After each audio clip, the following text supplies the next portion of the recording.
তো hello guys, welcome back to my channel. তো আরও একটা নতুন ভিডিও নিয়ে আমি আপনার জন্য চলে এসেছি।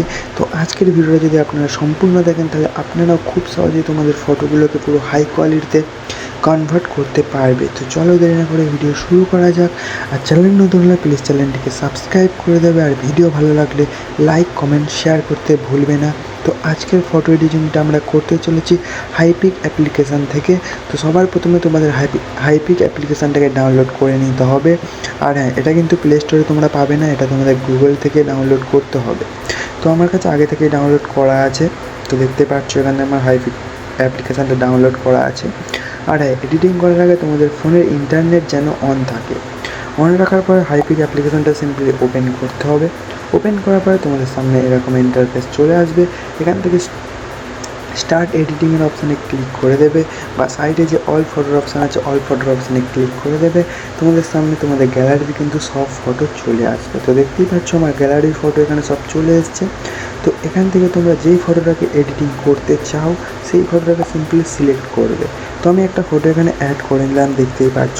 তো অ্যাড করার পরে কী করতে হবে, তোমরা কিন্তু নিচে অনেকগুলো তোমরা অপশান দেখতে পাবে। তো এখান থেকে কী করতে হবে, সিম্পলি অ্যাডজাস্টওয়ালা অপশানে ক্লিক করে দেবে।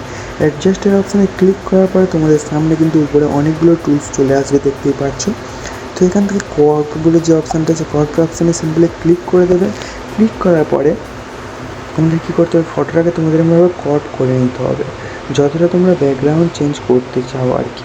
তো আমি এই ফটোটাকে ক্রপ করে নিচ্ছি। তো আমি যেরকমভাবে করছি তোমরাও কিন্তু এরকমভাবেই করবে এক্স্যাক্টলি। তো ক্রপ করে নেওয়ার পরে নিচে রাইট চিহ্নে ক্লিক করবে না। তো ক্রপ করে দেওয়ার পরে নিচে তোমরা এআই এক্সপ্লেন বলে একটা অপশান দেখতে পাবে। তো এআই এক্সপ্লেনের অপশানে ক্লিক করে দেবে। ক্লিক করার পরে তোমাদের সামনে এরকম ইন্টারফেস চলে আসবে। তো এখান থেকে তোমরা যেটা 2x করা আছে 2xটাকে একটু চাইলে তোমরা বাড়িয়ে দেবে। তো 2.1x করে দেবে। 1x করার পরে ফটোটাকে তোমরা যেখানটায় রাখতে চাও, তো ধরো ফটোটাকে আমি এই জায়গাটায় রাখলাম। রাখার পরে তোমরা নিচে কিন্তু একটা ইন্টার ফন্ট বলে একটা অপশান দেখতে পাবে। তো এখানে তোমাদের পছন্দ মতো তোমাদের ইচ্ছা মতো ফন্ট তোমরা লিখে দেবে। তো আমি যেই ফন্ট ইউজ করছি এটার লিঙ্ক আমি ডিসক্রিপশানে দিয়ে দেবো। এছাড়াও এরকম আরও কিন্তু বিভিন্ন ফন্ট আমার ডিসক্রিপশানে থাকবে, তোমরা ওখান থেকে কপি করে নেবে। তো এখানটায় ফন্টটা তোমাদের লিখতে হবে THIS this bank of A river. এতটা লেখার পরে এবার লিখতে হবে Stones all around the river bank and colourful sunflowers. তো এটা লিখে দেবে। এতদূর লেখার পরে তারপরে কী লিখতে হবে তোমাদের, sky red sunset at mountain in the background হবে এখানে, ইন দ্য ব্যাকগ্রাউন্ড। এতটা লিখে দেবে। এতটা লেখার পরে কী করতে হবে তোমাদের, এবারে এখানে অ্যালাউ বলে একটা অপশান তোমরা দেখতে পেয়ে যাবে। তো সিম্পলি অ্যালাউয়ের অপশানে ক্লিক করে দেবে। অ্যালাউয়ের অপশানে ক্লিক করার পর নিচে জেনারেটরের অপশানে ক্লিক করে দেবে। ক্লিক করার পরে আমাদের ফটোটা কিন্তু এখানে আপলোডিং হচ্ছে, দেখতে পাচ্ছ প্রসেসিং হওয়া শুরু হয়ে গেছে। তো তোমাদের এখানে একটু ওয়েট করে নিতে হবে। একটু ওয়েট করার পরে কিন্তু আমাদের ফটোটা এখানে ফটোটার ব্যাকগ্রাউন্ড চেঞ্জ হয়ে যাবে, দেখতেই পাচ্ছ কতটা সুন্দর লাগছে। তো এখানে তোমাদের 3টে ফটো কিন্তু তোমাদের 3টে ফটো এখানে দেবে। এখান থেকে তোমরা যেই ফটোটাকে পছন্দ সেই ফটোটাকে ডাউনলোড করে নিতে পারবে। তো এখানে দেখতে পাচ্ছি 3টে ফটোই কিন্তু খুবই সুন্দর, ব্যাকগ্রাউন্ড চেঞ্জ হয়েছে। তো এখান থেকে আমি এই ফটোটাকে ডাউনলোড করব। তো তার জন্য নিচে অ্যাপ্লাইয়ের অপশানে ক্লিক করে দেবে। অ্যাপ্লাইয়ের অপশানে ক্লিক করার পর এখান থেকে রাইট চিহ্নে ক্লিক করবে।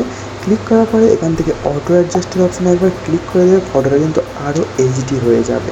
তো অটো অ্যাডজাস্ট হয়ে যাওয়ার পরে একটু সামনের দিকে চলে আসবে। এখান থেকে এআই ইনহ্যান্সের অপশানে ক্লিক করে দেবে।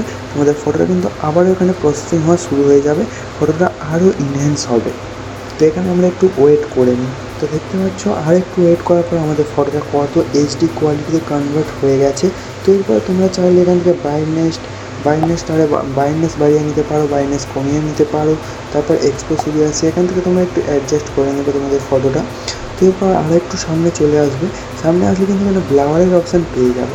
তো ব্লাওয়ারের অপশানে ক্লিক করে তোমরা এখান থেকে কিন্তু ব্লাওয়ারও অ্যাড করে নিতে পারো ফটোতে। তো আমি এখানে কোনো ব্লাওয়ার অ্যাড করছি না, এখান থেকে ব্যাক করে দেবো। ব্যাক করার পরে তোমরা কী করবে, এই ফটোটা তোমরা ডাউনলোড করতে চাও বা ইফেক্ট যদি লাগাতে চাও, নিচে কিন্তু ইফেক্টসের অপশানও আছে, দেখতে পাচ্ছ এখানে প্রচুর কিন্তু ইফেক্টস পেয়ে যাবে তোমরা। সেখান থেকে আমি কোনো ইফেক্ট লাগাচ্ছি না, আমি জাস্ট তোমাদের দেখানোর জন্য উপরে যদি এক্সপোর্ট বলে যে অপশানটা আছে, সিম্পলি এক্সপোর্ট অপশানে ক্লিক করে দেবে। ক্লিক করার সঙ্গে সঙ্গে আমাদের ফটোটা কিন্তু আমাদের গ্যালারিতে সেভ হয়ে যাবে।